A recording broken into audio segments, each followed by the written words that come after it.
shoot night. David Garofalo of the Cigar Authority. You're listening to the Leaf and Ash podcast, the cigar podcast that I listen to.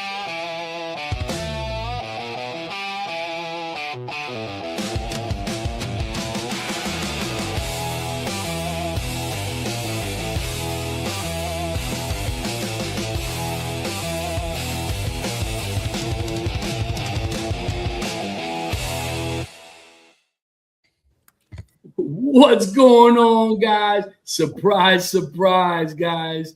Welcome to another Leaf and Ash podcast on a Wednesday night. Surprise to everybody. So, got to keep you guys on your toes, as always. Guys, as you guys can see, we have a special guest tonight. We have Stephen Bartell for, if I pronounce it right, Molan Labe. Molan Labe. Molan Labe. There we go. Guys, as you know, I'm one of your hosts, your boy, Randall, baby. Let's go. On the top left, as always, we got that one finger pecking sensation, JJ, a.k.a. Cigar. What up, Muddy? Hey, what's up, you beautiful people? And Rob, if you're out there anywhere. Yeah. Throwing shots at Rob already. And the bottom, our own personal, where's Waldo? Where's Waldo at? No other PCs, aka Silverback, baby. But there he is. Okay. And our guest of honor, ladies and gentlemen, no other than Stephen Bartell. How you doing, sir? How you doing this evening? Man, I couldn't be doing better. I'm actually at the Sterling Cigar Lounge in Ybor City, Tampa, Florida. Mm-hmm. And I'm on tour most of this week with some of the lounges and some of the liquor establishments, liquor stores here in Florida. Mm-hmm. And happy to be here. Been smoking cigars all day, been lounge hopping all day, and it's good to catch my breath and spend some time with you guys. Well, we definitely want to thank you for taking your time from your busy schedule, my brother. Mm-hmm. And we've been, over there at Ybor. Let me tell you something. We've been to that lounge. Ybor is like the Mecca here in South Florida, right? And Sterling Lounge, we actually got to go. They have two rooftop lounges that you can hang out on. It's a nice. It's not a very big lounge, but it's a very elegant lounge, very nice, laid back. If you want to have a sit with your girlfriend or son, just chop it up with a couple of guys at business meeting. It's a great spot. We actually fell in love with it because before that we were at King Corona's, which is right down the street, or right 2-3 doors down. Oh man! And that place has changed drastically within the last 2 years. New ownership. We had spoken about that before. Oh, that lounge, it's crazy. That lounge made me a grown man. I grew up in that lounge. It was my first time ever being in Florida. I didn't know what to expect because, the lounges in Florida, they're not like the lounges here in northeastern Oklahoma. I didn't know what to do, what to say, but I loved it. It was a lot of fun. Well, yeah, it was fun. They had an amazing selection of cigars. Well, and that's another thing, right? Because I was telling you, Steve, that the lounge, the King Coronas, when we used to go there as a group, they didn't have that walk-in humidor. Right. It was just all open, and they used to serve food there back in the days, man. I mean, it was crazy, big thing. But Stephen Bartell, for those who don't know you, your name brand, because you got your hands in a couple of cookie jars. What are the people that already are on our comment section? Who you are, what's your brand, and what are you guys about? Awesome.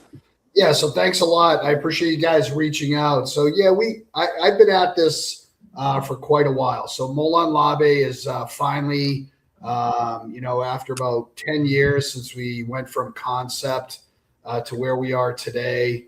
We're starting to become a household name, and we're starting to become a household name for a couple of reasons. One is we've got 3 lines of cigars that are absolutely incredible.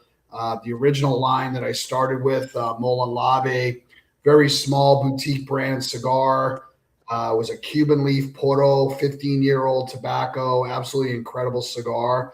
But I could only make, 30,000 cigars a year. So I did, 5 different Vitolos and launched the product. And it did really, really well.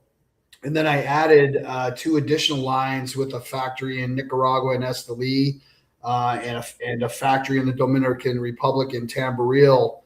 And then I sat down, speaking of cookie jars, I sat down with a distiller, 15 years at Michter's, and said, I want to do something really unusual, and I want to create a line of spirits, not just to create a line of spirits, but to create a line of spirits that goes specifically with these cigars. So they're engineered to go perfectly with the cigars. So if someone picks up, this red labeled Nicaraguan Habano cigar, that's our Dominican version. We know that it goes with the red maple bourbon from our distillery. Okay. I created a line. You're looking at, 10 years worth of work, almost 10 years worth of work. We created a single barrel bourbon. We created a wheated bourbon. We created a rye whiskey. We created a maple bourbon. We're from New Hampshire. We have to have something maple. Yeah. And then I created a barrel-aged rum that's aged 6 years in the bourbon barrels. And I also have a line of coffee. So I have a line of coffee that goes with all of this, also engineered to go perfectly with the cigars and the whiskey. So as far as I know, there's maybe one other company that does everything that we do, but not on the scale that we do. So we took the company national in 2023. We made a concerted effort. I don't know if you guys heard me the other day, but I did, last year I did 250 events around the country, and that's lounge events, that's tasting events, that's things like Houston Cigar Week, Dallas Cigar Week. We're out there in the public domain, and we've been tasting our products, since really globally since 2023. Today we're in 12 states in distribution of our spirits. We're in almost 200 stores for the cigars. Our coffee's on Amazon Prime. So we've really created an experience. We like to say we created the Molon Lobby experience, and that it's second to none. I think I sent you guys cigars. Some spirits and some coffee, right? Yes, sir. Yeah. So, the way they're supposed to be taken as a whole, they're supposed to be taken as an experience, not individually. They can all stand on their own. They're all great. But when taken collectively, you get an experience like no other. And that's what, if you look at the labels on the cigars, it says Fuera de Serie. Fuera de Serie is Cuban for out of this world. And, I think we've created an experience, quite frankly, that's out of this world. And no one, no one's doing this. Anybody can pair a Macallan 15 with an Opus X and have a good experience, right? Correct. So, and I also, I don't know if you guys know this, but I also own a cigar lounge. Mm-hmm. I own a cigar lounge in Kingston, New Hampshire called Ash Cigar Lounge. So I get the benefit of being on both sides of the table. I'm a manufacturer. I make whiskey. I roast coffee, but I also have a lounge where I get to try everything out. I get to see how people, enjoy the experience. And I get to smoke and drink everybody else's stuff at the same time. So I'm able to compare what I'm doing here to everything else that's out in the market. Nice. So that's how we got here. I'm glad you brought up your lounge. I was going to bring up the lounge. Now you guys have been open, 3 years? Yep. 3 years, April 1st. Yeah. And I saw an interview. I think it was your very first year that you guys did an interview in regards to it. And I saw that, you carry a lot of premium cigars in your locker. Yeah. And I think the quote that you said, there's nothing less than a 90 rated cigar in your humidor. Is that still the same as today? I mean, we may have drifted a little bit just because I think in some instances we've catered to some of our clientele, but we only carry premium lines, and we only carry the premium of people's lines. We don't carry the down lines. You walk into my humidor, you could be a blind person with no arms and no legs and still pick out a really good cigar no matter where you go in the humidor. And again, that's intentional. I curate the humidor. I make sure people have a good experience at my lounge. We've got amazing whiskey selection. We do a lot of events. We brew coffee. We have premium cocktails. We have a great outdoor environment. It's really become a destination lounge. People like to come and hang out. And of course, we have, Molon Labe, all the Molon Labe products there as well. So, shout out to my people in Kingston, New Hampshire. And people online here, you get a chance to come up, please be my guest. It's really an amazing community. My lounge embellishes, the philosophy I have with everything that I do here, and that's community. I don't care your background. I don't care your color. I don't care your political affiliation. I don't care where you came from. When you walk through that door, you're part of my family. And I take that very, very seriously. I don't talk those words. I walk those words. People just have a great experience. It doesn't matter if you're male, female. We have a ton of women in our lounge that come in. They feel comfortable. They love being there. We try to do events that aren't just cigar events. We have themed events. We have, obviously cigars are the center of the room, but we create an environment where people can come and have a good time. And when we do cigar events, they get an education, and it's not just for me. We just did one with Foundation on Monday. Shout out to Pastor Phil. Did an amazing job, and educated people on the cigar industry, on where the tobacco comes from, the philosophy of the companies. And I think that's super important. I think cigars get taken for granted. If people knew what went into making this cigar, I think a lot of times they'd be shocked, and it's not just we hear, 400 hands touched the tobacco, 400 hands, dug the dirt, planted the plants, harvested the plants, did all the hard work to get it to a state where it could become a cigar. Cigar is kind of the last mile. And, I think there's kind of an underappreciation. And when I hear people say like, oh, that cigar is too expensive, I like to point out that if this cigar was a car, you'd probably pay, $100,000 for it. So that's the philosophy. And a couple other things I want to share with you guys, just to kind of deviate off the lounge thing for a minute, is that, in Nicaragua, I buy my tobacco from the three best farms. I think the three best farms. So Aganorsa Farms is my Connecticut, Plasencia Farms is my Habano, and AJ Fernandez is my Maduro. So Connecticut USA wrapper, Ecuadorian Habano, and then San Andreas Maduro. In Dominican Republic, we grow our tobacco, right? So we're true farm to box. We have a box factory there. We make our own boxes. We age tobacco. So we get to go through the process on our own as well. So in Nicaragua, we buy from the three best farms. We make great cigars in our factory. Dominican Republic, we grow our tobacco. When it comes to the spirit line, our distillery is in New Hampshire. That's where we live.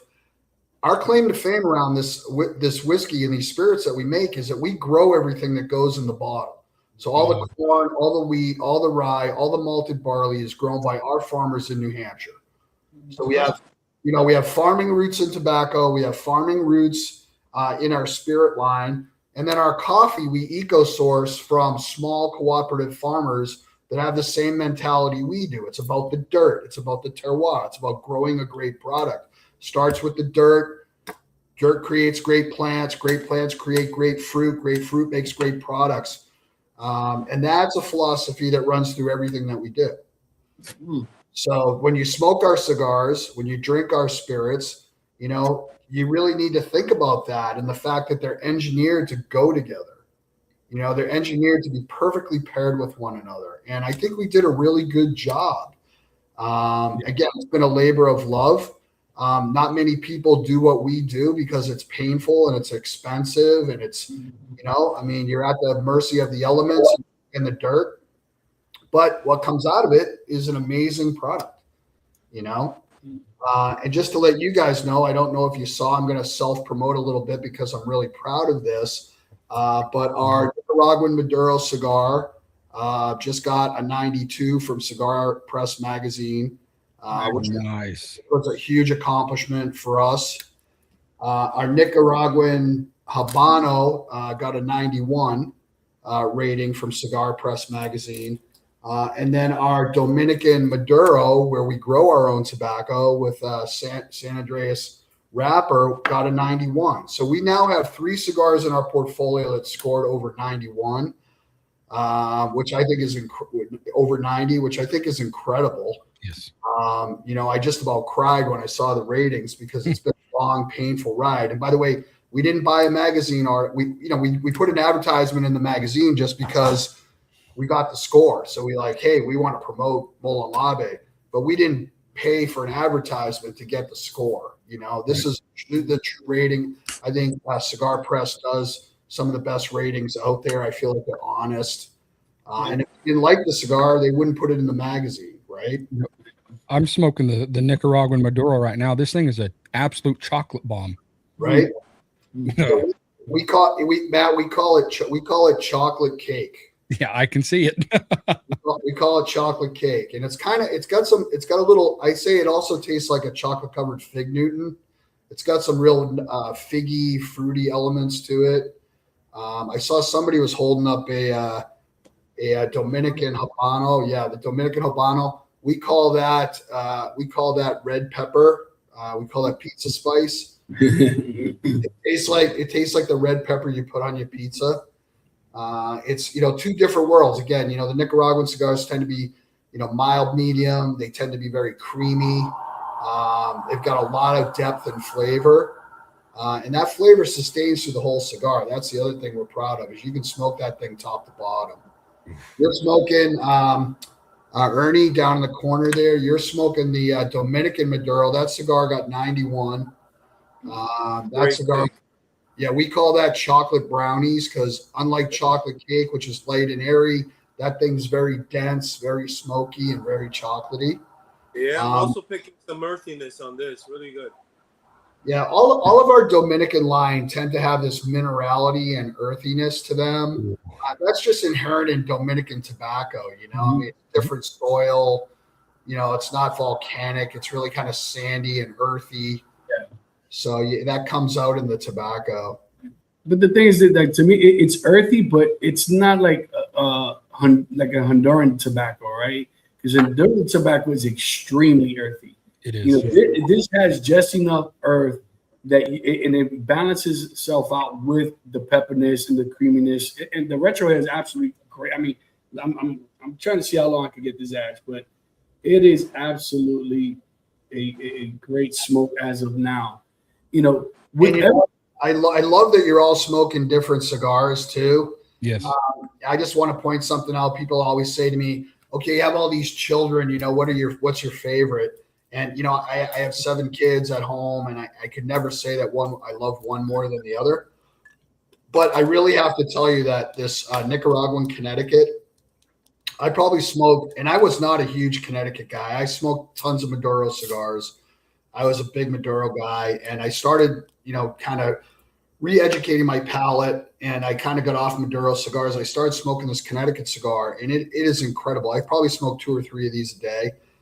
It is creamy. It's got really nice vanilla note to it, just a little bit of grassiness, from Nicaragua.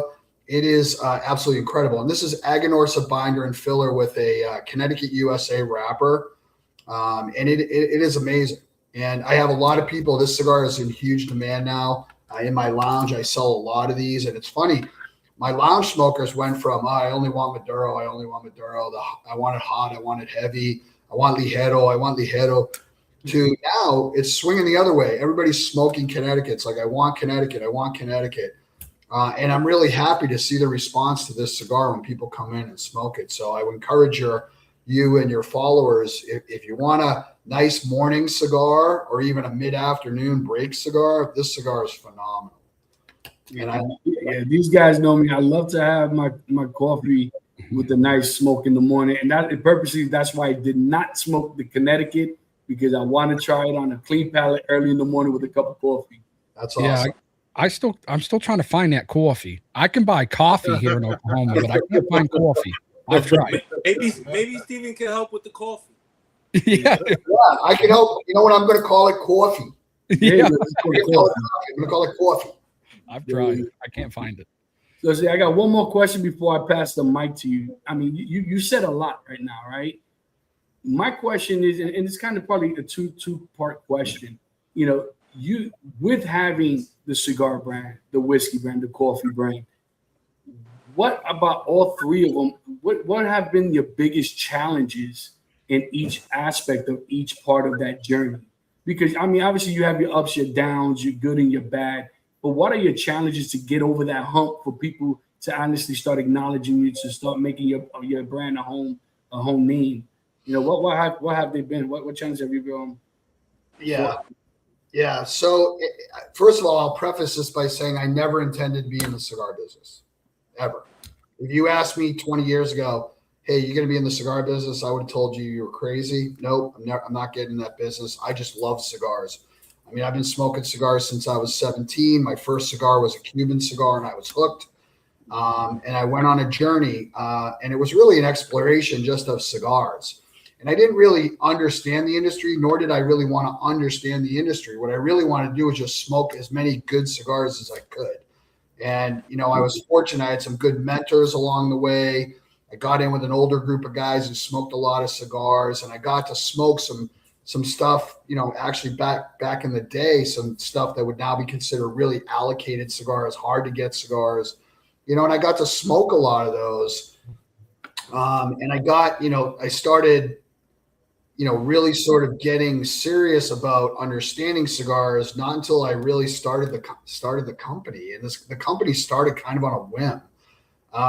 And I thought, I don't know what I thought. I didn't think it was going to be easy, but I didn't think it was going to be hard. You know, I had a day job. I had this boutique cigar that was really great. Everybody liked it.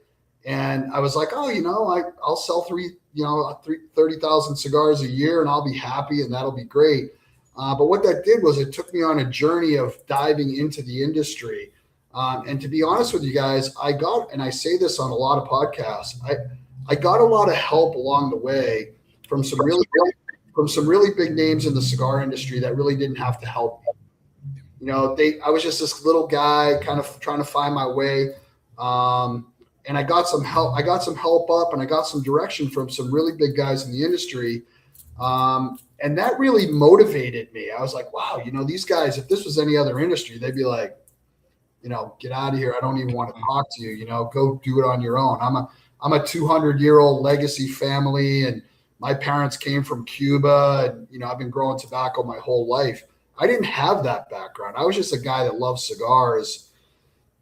But really the challenge is, and you know, I'm going to be really sincere when I say this, and I've said it on a lot of podcasts and a lot of interviews, the cigar industry is really difficult. And I never hear anybody say that directly. It is brutally difficult. And I will say that anybody can take a band and slap it on a cigar and have a cigar. If you want to do that, you can do that. That's great. And I'm not discouraging you from it. If you want to do that, you should do it. You know, it's fun. You know, you interact with a lot of great people. But if you seriously want to make it into a business, into a company, it's really difficult. And it's not difficult from the fact that you can create something. You know, you can be as creative as you want. You can find somebody to make cigars. You can go and blend your own cigars. You can create your branding. You can go through that whole thing. But when it all comes together, you know, at the end of the day, if someone's not buying and smoking your cigar, then, you know, you've only created something for yourself, you know? And, you know, challenges along the challenges have been endless. I will just tell you, they're never ending. Even today, like nonstop challenges. Doesn't matter if it's boxes, bands, bugs. I mean, name it. You know, you name it. I've lived it, and it's really tough. You know, there's no perfect nirvana world. Even if you're a big cigar maker, you still have challenges. You just have them on a bigger scale. Yeah. You know what I mean? So it's a really difficult industry, but it's a really amazing industry. And I think it's amazing that, you know, the consumers that come together for me and enjoy my products, that's my greatest joy. Would I like to sell millions of cigars, you know, and, you know, drive around in a Porsche and have a yacht? Of course, you know, who wouldn't? But at the end of the day, my greatest joy comes from someone smoking my product and saying, hey, this is really good. I really like this a lot, you know, or I had a great experience. You know, that's what makes it for me. So, yeah, I mean, the cigar industry is fraught with challenges and difficulties. You know, not many people are making cigars in the USA. You're making them outside the country. I don't live in Nicaragua. I don't live in Dominican Republic. I go there. I love it. I love it there, but I don't live there, and I don't like hover over my my stuff every single day. I trust that I have good people that are going to do the right things and maintain the integrity of the product and what we created. But again, there's always challenges. Now, if I look at the go-to-market part of this, it takes a lot to get your product into, and I think I saw your last podcast where they were someone was talking about, getting shelf space and, somebody, getting in the retail stores and getting people on your cigars. I think we come at it a little bit differently, and that's intentional. I don't want to be convincing someone that they have to buy my cigars and put them on their shelves. I want their customers to say, you should buy this cigar and put it on your shelf so I can buy it. Because the experience that I just had, I want to have it over again. I want to have it again and again and again. Again, I don't expect to, displace Padron, My Father, name a legacy company. My goal is not to displace any of those guys. I love all their cigars. I like smoking their cigars too. My goal is to create experiences for people that they want to have over and over again, whether it's at the lounge, whether it's at their house, whether it's at an event. So I'm trying to bring this experience to people. So rather than go in and say, hey, sell my cigars, put it on the shelf, I'll do an event, here's a t-shirt and a hat, have a great day. I tell the shop owners, let me come in and do an experience, a pairing experience event for your people, your very best customers. Invite them in. I will bring the whiskey. I will bring the cigars. I will bring the coffee. I'm not going to force a $5,000, $8,000 box buy for me to shove boxes down your customer's throat that they don't want or you don't want on your shelf. Let me come in, do an event. If people have the experience that I know they're going to have and they want to bring it in, then you can bring it in and we'll work together to, have that experience available to your customers, So that's a little bit different approach. And I haven't heard that from anybody else in the industry. Everybody's kind of following the same path, the same journey. And if you're not in the top, 20 cigars, it's a tough journey, man. Yeah. It really is. It's really tough to break through. But we've had a lot of success. We've had a lot of success in reaching people through the experience, whether it's at Houston Cigar Week, some major events that we do. We do SHOT Show in January. We reach 80,000 people through that event, international. Or whether it's some regional event or it's some shop event where, they're bringing us in and we come in and do an event for them. On the whiskey side, challenges, anytime you're creating a spirit, it's a lot like cigars. You age tobacco, you don't know what you have to, 5 years later, 3 years, 5 years later, you don't know what you have. You build the cigars, you put them in an aging room. They taste great when you first make them. You put them in the aging room, they come out, they don't taste the same. You got to start over again. This stuff is the same way. You make a great mash bill. You think it's going to be phenomenal. You put it in a barrel. You twiddle your thumbs.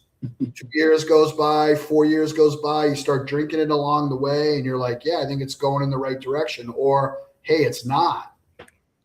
So you make a big investment, whether it's cigars or spirits.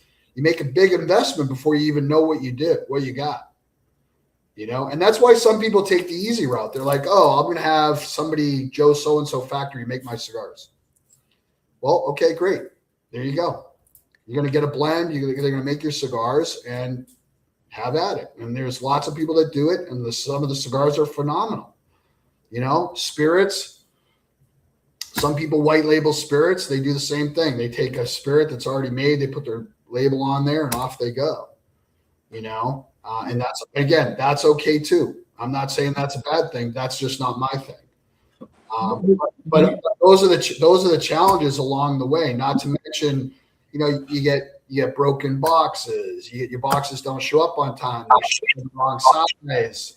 There's all kinds of things along the way that can kick you in the ass. Yeah. And then when it's all done, it's finally in the box. It's got a wrapper around it. you got to go sell it. You know, you got to go make it happen. And that's when the rubber meets the road. That's when it gets tough. You know, you gotta have thick skin. You got to be able to take no for an answer. Unlike me, I never take no for an answer. And you got to be able to offer something to somebody that's really amazing. In today's world, it's got to be amazing. Yes. It really does. Right. The hype that you're bringing up to the cigar needs to meet that expectation of the cigar. Yeah, I mean, because you can hype up a cigar, get that cigar into somebody's hands, but if it does not meet the expectations of everything that you talked about, the cigar has no chance of surviving. Yeah. Because word of mouth is your best and your worst advertising, and you know, it really is. It can make or break a brand real easily. Well, and let's face it, you know, the other thing I think pretty naive about in the cigar industry is that when I first started, I thought the cigar industry was gigantic. I mean, I thought it's a global business. It's huge. There's like bazillions of customer opportunities. You know, this is going to be amazing. Actually, the cigar community is really small. It's not big. You know, the pie can only be sliced so many ways, and there's only so many consumers. There's not huge channels of consumers that are going to come and mass adopt cigars. It's a long process. It's a learned process. A lot of us learn generationally. We smoke with our fathers or our grandfathers or whatever, and we kind of learned about cigars. You know, for me, my grandfather smoked cigars. That's where I got my first licks. You know, I used to take a puff off my grandfather's cigar, and I thought that was the greatest thing in the whole world. That kind of set me up for later in life, wanting to go on that road. Spirits, totally different world. You know, the spirit world is so difficult. Like, you think cigars is hard? This is 100 times harder than cigars. And it's hard because, you know, I just try the process to get there. You know, it's a long process. Then you have to deal with federal regulation. You have to deal with state regulation. You have to deal with county regulation. You have to work through distributors. All the distributors, you know, don't cover everything.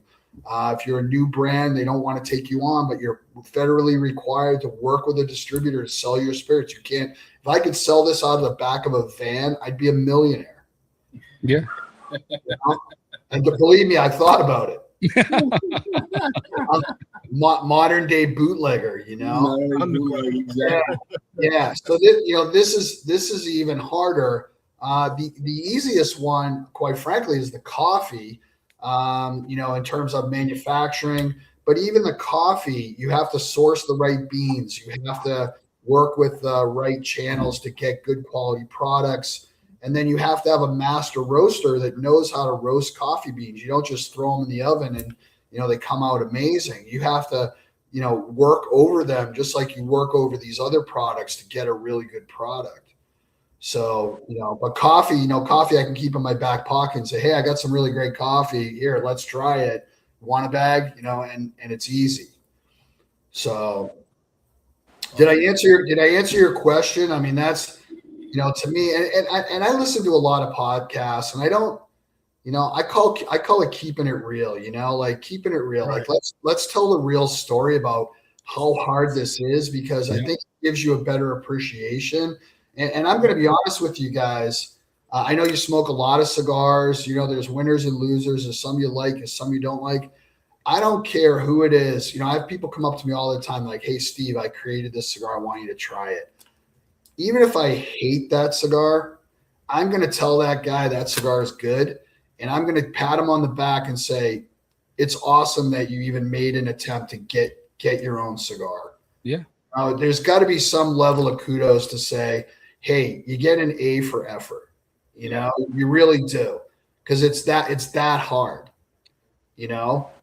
So I think we should call it what it is. And I know everybody has their particular taste. People, you know, they like certain things. They like things done a certain way. They have their palates, and their palates are satisfied by certain things. Some people like it. Some people don't. What's great about this industry is, you know what? You might not like it, but I do. And that's okay. Yeah. So you know? I'm loving this Nicaraguan Maduro. This is right up my alley. Right up it. Beautiful. and I'm loving the Habano. But I'm gonna say this, Steve. I really, really appreciate you because the last time we were in Ybor City, I tried to tell you guys it's all about the experience, and you have expressed that for me. Thank you. You're welcome. You're welcome. Yeah, one of when we went to Florida last, when we went to Tampa, I bet PC said it's all about the experience 415 times a day. He said, you know what? He's like the little angel whispering in your ear. You know, he's a cigar angel. Say, hey, you got to embrace the experience. And you know what? To be quite honest with you, I think we need to do that more. You know, again, part of this like new generation of people that are coming into cigars have to understand that it's about the experience. Like that's the whole thing. Right. You know, the whole thing is about the experience, whether you're alone, whether you're in a group, whether you're, you know, on a ship, whether you're, you know, out in the woods or you're in a bar, you know, it's about having that moment, you know, and that moment of intention. And I don't think, and you know, we live in a world today where nobody takes a moment, you know, we don't take moments anymore. And we've got to be able to take that moment, and take it seriously. You know, I mean, it is super, super important, you know, and that we put down the phone, we have a conversation, we share a moment, we get personal, you know, or we get quiet. You know, the other thing is like, it's okay to be quiet. Like go sit in the corner and like, be quiet, be still, have a cigar and, you know, take your time, enjoy the pairing. You know, let it wash over your body and have an experience. Yeah. You know? Absolutely. Well, I'm going to pass the mic to JJ. And thank you. I appreciate your time and coming on with us, man. JJ, I'm going to pass it to you, brother. Yeah, brother. Again, Steve, you know, like I said, I've came full circle. I got to listen to you on the Cigar Authority. I got to meet you during last year's PCA at Smoke on the Water. And now you're on on our podcast. And it's, you know, I'm so very grateful. I'm the grateful ones. And by the way, what you guys do is amazing. You know, anytime anybody asks me to do these, I say yes every single time. And the reason I do that is I think what you do is really valuable. And again, you know, RC is reminding us, you know, we got to take a moment. You're talking about how challenging it is to be in this business. Mm-hmm. You know, you're talking about how we make connections and how we come together over this, which is incredible. I mean, the people that I've met in the last 10 years has just been incredible, you know, all walks of life, you know, all around the world, just amazing people. And it wouldn't have happened if I didn't have this at the center of what I'm doing, you know? Yeah. So I'm really grateful for you guys and keep doing what you're doing. It's awesome. Thank you. But what were you doing before Mola and Labe? Just to dig a little deeper in before the cigars. So I was in the tech industry for 35 years, traveled all over the world, worked with government entities, hospital entities, the Global 50, selling IT services. You know, and again, I got to bring that love of cigars everywhere I went, you know, which was incredible. You know, while everybody else was, you know, going out after dinner, I was going to a cigar lounge. You know, I was like, hey, I'm going to a cigar lounge. You guys want to come? I'm going. But I'm going. And and I learned a lot. You know, I mean, my journey in my professional life and my corporate life helped me put this all together. You know, if I didn't have that education, I don't think I could have done this successfully. So yeah, I was grateful for that. It helped me raise a family. You know, I'm really kind of doing this I'll call it semi-retired. I'm not working in the tech industry anymore. I do this full time, but it helped me get there. You know, absolutely. Right. Oh, before I didn't mean to interrupt, Jay, but I guess you're gonna be. We got Carmen and Lewis from His and Hers. And I just got. I guess they're gonna be bringing you into their lounge. Oh. Yeah, my partner was just down there visiting. Like, hey, Carmen, hey, Luis, good to see you guys. My partner Jen was just down there last week visiting with them, and I'm happy that they're going to bring us in, and I can't wait to do an event with them. You know, the other thing is I show up. I don't care if you are a 5-seat lounge or a 500-seat lounge. You do a Molon Lobby event, I'm showing up. Absolutely. People get blown away by that. They're like, wow, you own the company, you show up. Yeah, it's important to me. I'm your partner. I want to be your partner. I'm going to show up and help you educate your people so they can have a good experience. And I'm committed to that. Like I said, I did 250 events last year. I'm probably going to end up doing more than that this year. And I don't mind it one bit. I'm here. I've got 6 events in the next 2 days here in Florida. Some of them are whiskey, some of them are cigars. And, it's exciting. That's what gets me out of bed every day and makes me feel really good about what we're doing. And I think if I lost that contact or that ability to do that, I would be crushed. Oh, absolutely. Yeah. And Carmen and Lewis are absolutely phenomenal people. Yes. They know how to host, and they actually know how to run the lounge. They are so hospitable when you go to their lounge. Their hard work is. I absolutely got nothing but love for both of them.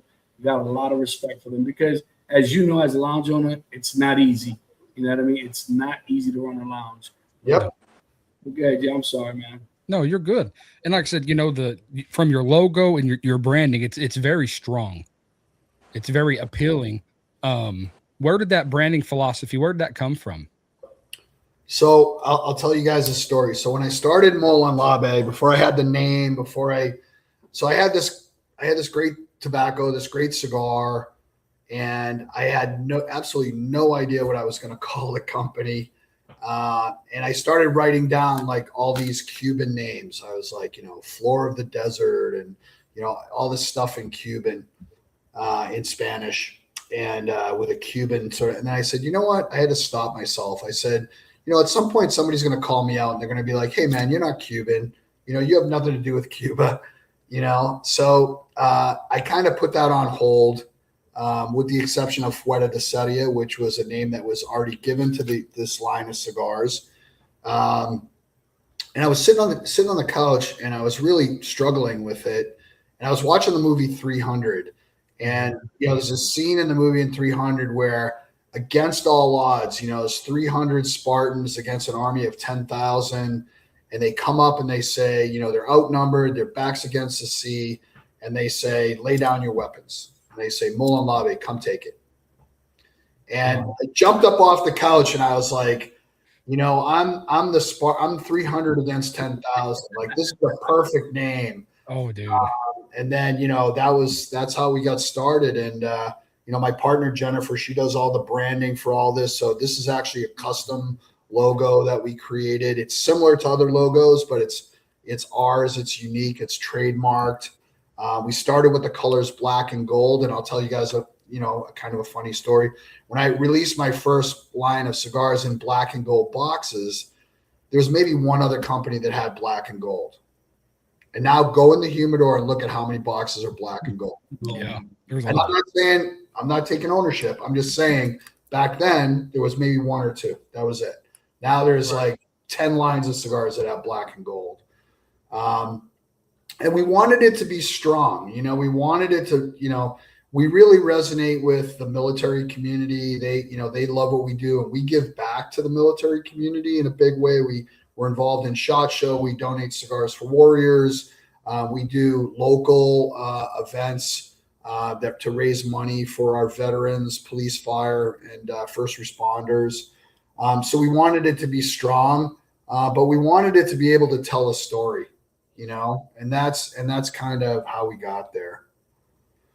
Just like they said in 300, you got to hold the line. And right now, Steve, I think you're holding the line, bud. Yeah. Well, we got to climb that mountain, Yeah. The arrows rain down every day, So 100, yeah. Keep going forward. But yeah, we love the brand and we get a lot of compliments. People really like it, and I didn't expect that, but I have a lot of people that come up to me and they say they love our branding. They love the logo. They love how everything's tying together. We're rebranding the cigars, by the way. So you're going to see the cigars with kind of a new look and feel, probably mid-year this year. And it will really tie everything together. Yeah, maybe, maybe when that happens, maybe we can take an hour out of your time again, and have you back on. Yeah, I would listen. I'll come on as many times you guys want me to. I'd like, usually what I try to do is smoke a cigar while I'm talking to you guys and drink whiskey and, make it real. But unfortunately, I can't smoke in the room. The lounge was just crazy. So, but yeah, and I don't have any coffee bags. Unfortunately, I'm not carrying any coffee with me at this point. You guys get to try the coffee? I have I have all the bags here, and I can tell you right now, the Death by Chocolate, you could smell it through the bag. That's our best seller, and it makes an incredible espresso martini if you're into that. Ooh. It is just absolutely fantastic. And I mean, all of our coffees are great, but that one really gets a lot of play. People really love it. We have a lot of online subscribers to that, a lot of lounges. The other thing is I work with a lot of lounges to up their coffee game. And I think coffee is underrated in a lot of lounges. I don't think they take it seriously. But there's a lot of people that aren't drinking. People are drinking, people are not drinking. What's the alternative? You can have a Pepsi and a cigar. I don't know. So, if you can up your coffee game, at least where I live, people drink coffee all day long. They don't just drink coffee in the morning. Mm-hmm. You can up your coffee game, and Mullen Labe can show you how to really, monetize that and make it worth your while. Because once people love the coffee, they want to buy the coffee. If you retail the coffee, you have bags in your store, people buy bags of coffee right from you. So you can make money on both sides of that, and then offer a really good product. People aren't going to go to Starbucks. They're not going to go to, wherever. They're going to come to your lounge and have coffee and cigars because they know it's going to be good. Oh yeah. So. Well, Steve, I'm gonna pass you over to the old PC Silverback and see what he has for you, brother. But again, I appreciate you, and I think you've hit the trifecta. And like I said, man, just hold your ground because you're doing great things. Thank you. I appreciate that. Thank you for the encouragement, man. That means a lot to me. Yeah. And by the way, we have sample packs online. So, people want to buy sample packs. They want to get 3-packs. We have Nicaraguan 3-packs and Dominican 3-packs. You can try them. They're not expensive. So you can try the cigar before you want to go all in. You can buy the spirits online. The only place you can't buy the spirits online is Massachusetts and California. But you can buy this product online, and the coffee you can buy online too. Okay. So, and then we sell it as an experience box. It comes in like a gift box with a bottle, a cigar holder with 3 cigars, and a bag of coffee. So, nice. Yeah. What's that? I'm sorry. What's the website where they can get it at? it's mlcigars.com. There you go, guys.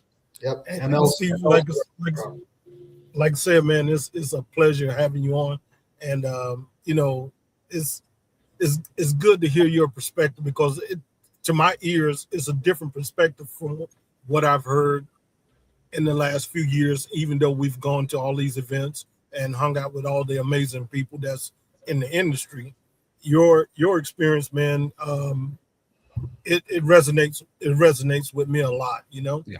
So with that being said, what is the average proof of your spirits that you have behind you there? Yeah, that's an awesome question. So single barrel bourbon, 4 years old, 90 proof. Wheated bourbon, 4 years old, 90 proof. Rye whiskey, 4 years old, 90 proof. Maple bourbon, 2 years old, 80 proof. Right. Barrel aged rum, 6 years, 90 proof. Nice. This year we're releasing anniversary year. We got a 10-year single barrel bourbon coming out, barrel proof at 112.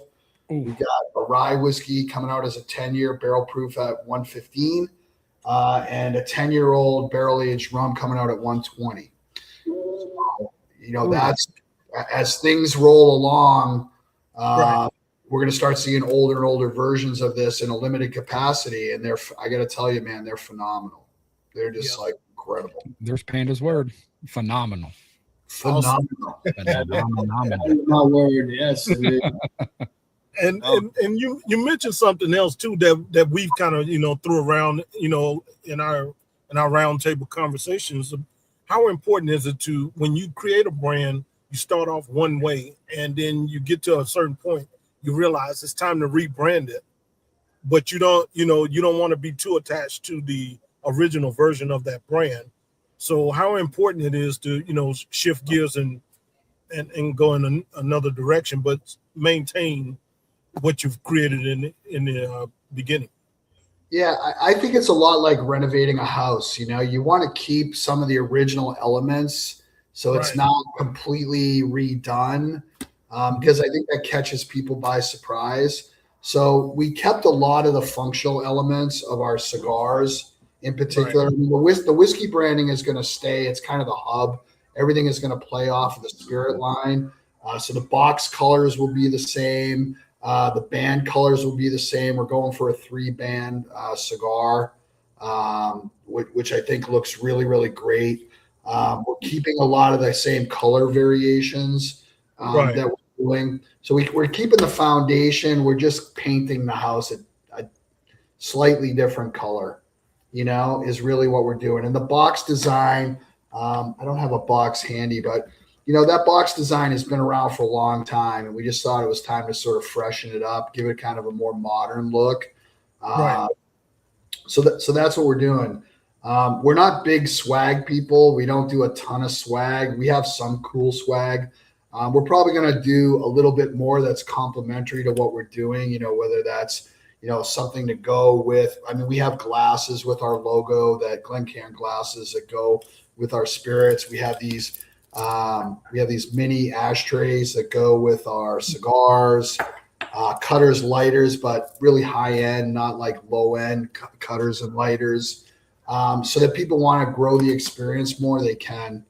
And that's kind of what we're about. But that, branding, listen, you have to start somewhere. This is what I always tell people.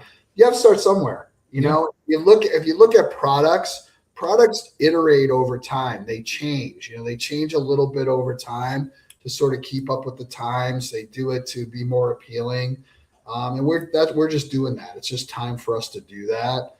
Right. We're not we're not changing the blends of the cigars. They're staying the same. The cigar you smoke is going to stay the same. It's just going to look a little neater and a little cleaner to appeal to people in the humidor, and it'll look a lot better when it's sitting in front of the bottles. And especially when you're in an industry where people shop with their eyes a lot, so you're going to want them to gravitate to your cigars versus the ones that surrounded them. And we know there are some other companies that put a lot of stock into their bands and everything. So you want to be the one to stand out at the same time, or on that same level as the next guy. Yeah, I'll tell you where I'm at. When I go into my humidor or anybody else's humidor, I know how much things cost. So I go in and I look at that amazing packaging, and I go like, holy shit, that's a lot. So I don't want to go too over the top, but I want to make it elegant, neat, and beautiful and appealing to people. I don't want it to get washed out in a sea of sameness, Right. And I do have to say, your humidified packs, these are some of the coolest packs. I was sitting here admiring it because once I took the cigars out, I'm like, where's the it's the back. Yeah. It's the bag. Yep. These are awesome. These are absolutely awesome. Damn, Jay, you took my last question. I was going to ask you about. I held on to that question, buddy. Off camera. I've been over here just playing with this the whole time. I can't get over it. Yeah. So if you look at the design that's on that bag, so those are the old school bands on the cigars with the new design for the logo of what's coming. So those bags have our new branding on it with our old branding cigars inside them. My branding VP is probably screaming at her computer right now.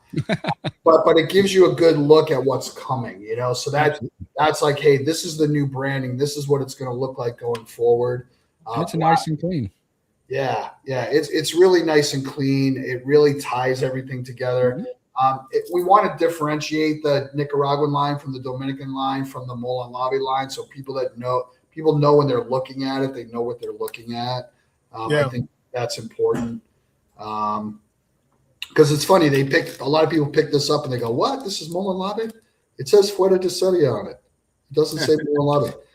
So it's gonna say Mullen Lobby on it. So it'll be Fuera de Serie by Mullen Lobby. It'll be FDS, just like La Flor Dominicana is LFD.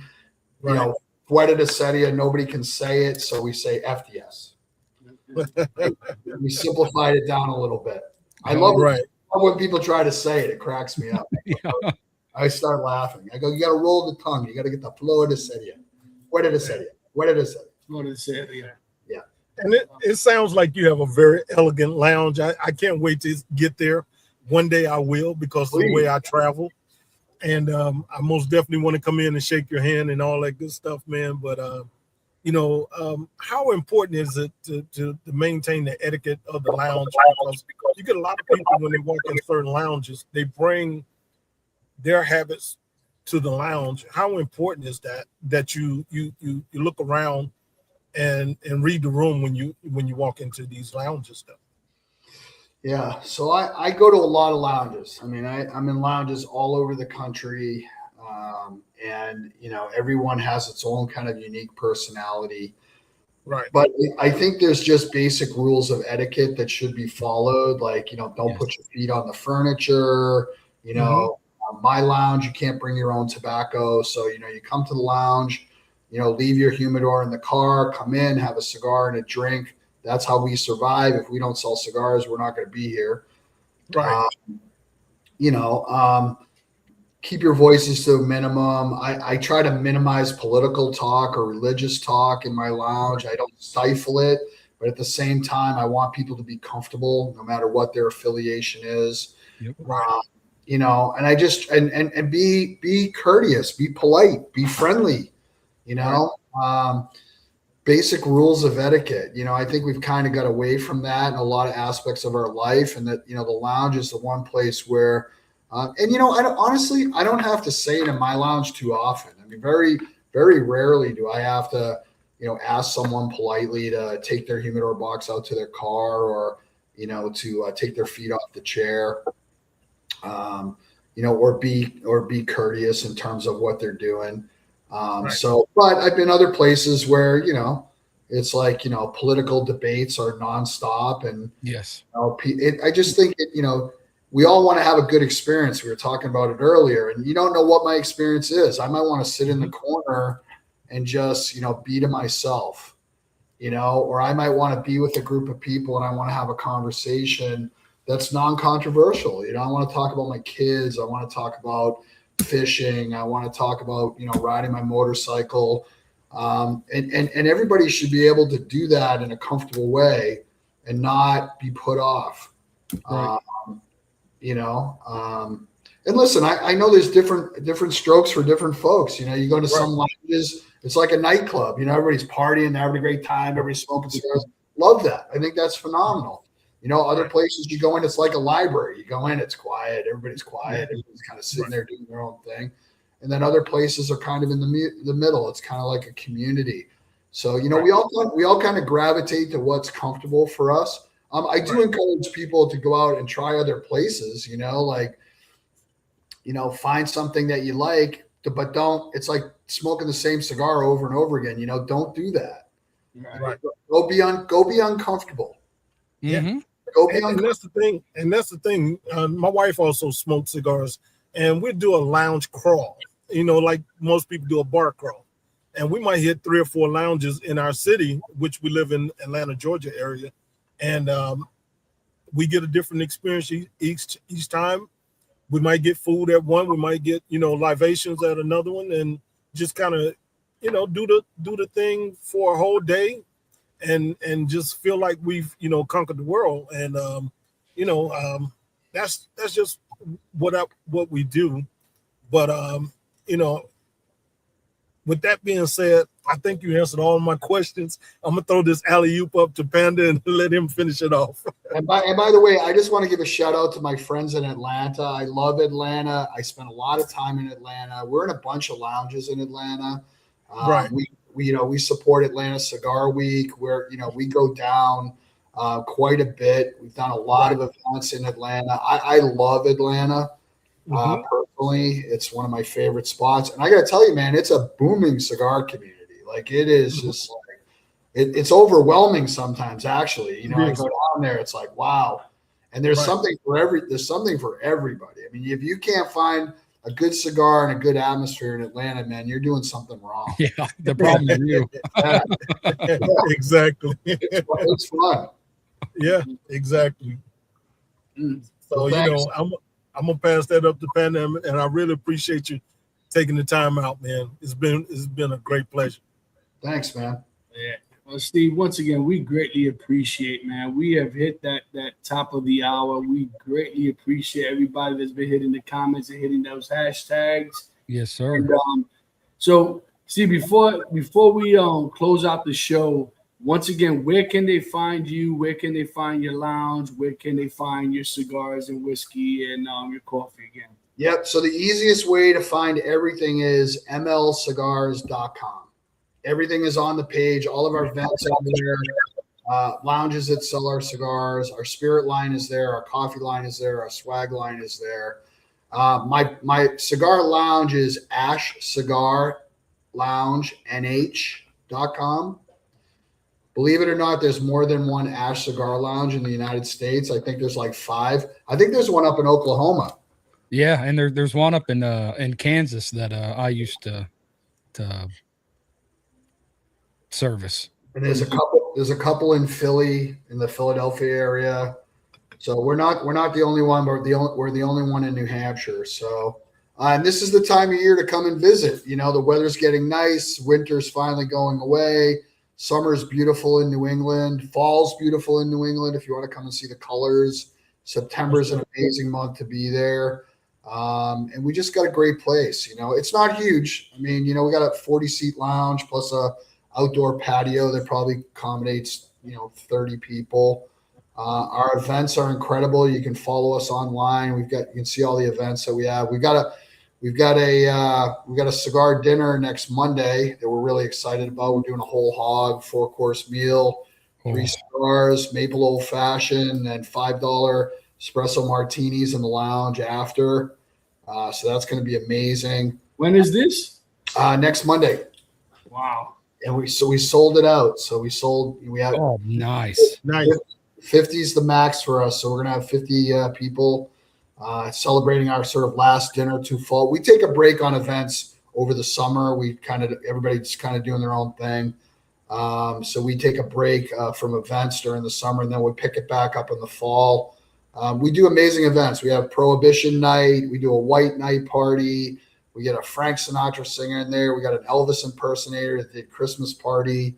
We got it going on. We do Cowboy Night, which is fun. Right. So we always have some themed event going on. And then we got a great group of VIPs. I want to shout out to those guys. I mean, they're just amazing guys and girls. They're the heart and lifeblood of our lounge. And, these are people that, if I say need help with anything, they're right there.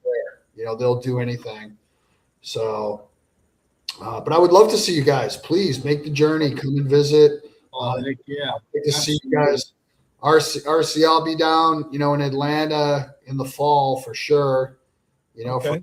For Culture Week, I'll be down there, and I got to get down and visit my friends at Goodfellas. I love that place. Yeah. Shout out to my boy Johnny. He just opened a big place, right? Big sports bar out there. I miss Atlanta. And by the way, I lived in the Dallas, Texas area, so I spent a lot of time in Oklahoma. Oh yeah. Yeah, I spent a lot of time in Oklahoma. And Proud Okie here. I love Texas. Texas is amazing. I just got back from Arizona. Shout out to Arizona. I mean, Arizona cigar culture is booming right now. Houston, Texas. We got next week, Houston Cigar Week. If you guys haven't been, you should go because it is off the chain crazy. Like it is fun. I think last year they had 12,000 people. Wow. Yeah, we're a prime sponsor for that event. So shout out to Houston, awesome market. Dallas is a great market. The entire Florida market is just amazing. Have you tried to get into Ybor? That the event that they have in December?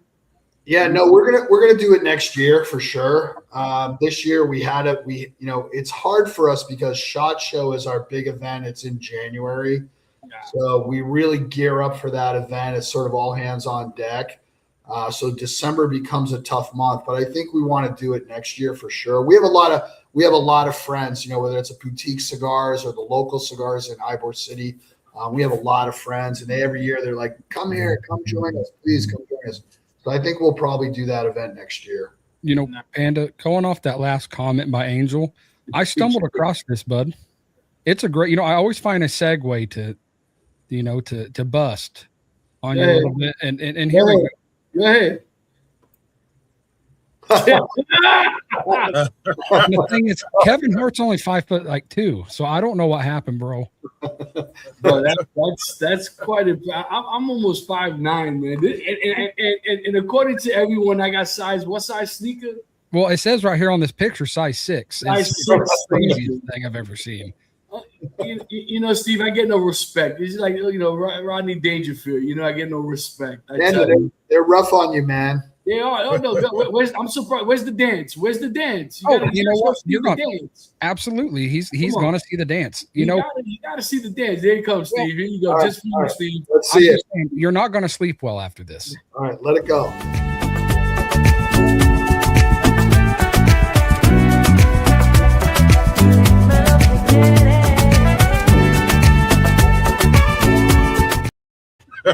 It goes on, but I can't torture you any longer.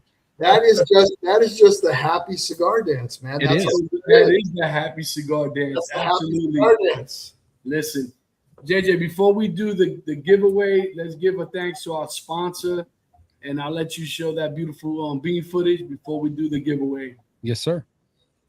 Savor every moment with Hayes Gray Cigar. Each blend is crafted for bold flavor, veteran-inspired character, and premium construction. From smooth and approachable to rich and complex in flavor, Hayes Gray delivers a cigar for every palate. Now available our new release, Irmãos do Mar. Order Hayes Gray Cigars online at Fat Boys Cigars and from Wolfpack Cigar Club and the Cigar Vault, Oakdale. Visit our website for a list of nationwide retail lounges and to grab some cool Hayes Gray merch to rep our brand. As always, we've got your sticks. As always, we got your stick. So I'm going to go ahead and go to that share screen. Yes, sir. And this first one is going to be for the 3-pack, the Dominican blends. Nice. All right, you guys remember, you guys have to be present to win. So hit it. Who's the first winner, ladies and gentlemen? Round and round it goes. The Cigar Don. Donnie boy, you still here? Don, you still here? You know what? Nah, I don't know. We could do that, man. Yeah. Yeah, nah, we can't do that. That's one of our guys. Next. No, we can't do that. So you guys, whoever the next winner is, you're welcome. The smoke is Sicilian. Greg, you here? You got to have the paisan. Yeah, the paisan over here. Greg, you're here. I'm starting the clock. Hold on, I'm starting that clock. Go ahead, keep it going.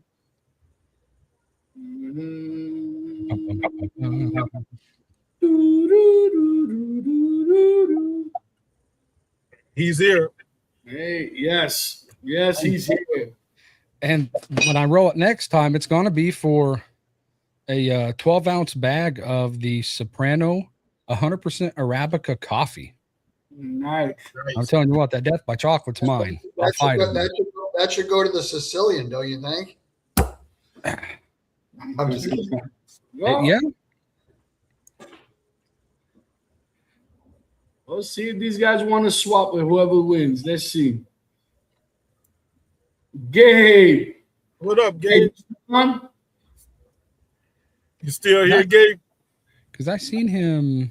Well, I guess it's been a minute since he's messaged. Mhm.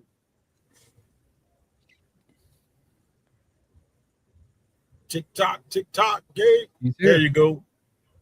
He's here. Yeah, he is, baby. Yeah, he is. Look at that. Look at him, boy. He's happy as hell. Oh yeah, happier than a 3-peckered puppy. That's right. Haven't said that in a while. I know. Yeah. That's cool. Steve, once again, buddy, we greatly appreciate you coming on with us. Definitely when you get the new branding, the new marketing up and running, let us know, and we will be more than happy to get you back on so we can show the world what you got. And if you make it to his and hers, if you do a cut and light, by all means, you let me know. It's a 2-hour ride for me. I'm in West Palm Beach, Florida. Okay. So you definitely give me a heads up, and I would definitely make sure. I'm sure Carmen Lewis will hit me up and let me know. But I would definitely be up there because I would love to meet you face to face, my brother. Yes. And good luck to you and your adventures, especially out there in Ybor. Ybor is a big cigar. It's the Mecca. You know what I mean? Great place. You know, Yeah. but A lot of friends here. as Dave says, you have the juice. You got the You will juice. be fine. You know, Dave is a mentor of mine. I follow him very closely. Yeah. David Garofalo, he's the man. And Yeah. I mean, I didn't get to give a shout out too. I don't know if you guys know this, but New Hampshire, really has a deep cigar culture and heritage. I mean, we have 4 brands in New Hampshire right now. We've got Dave Garofalo's 800-pound gorilla at United Cigars. We got Steve Saka from Dunbarton Tobacco. He's amazing. Everything he does is incredible. Kirk Kendall does 724.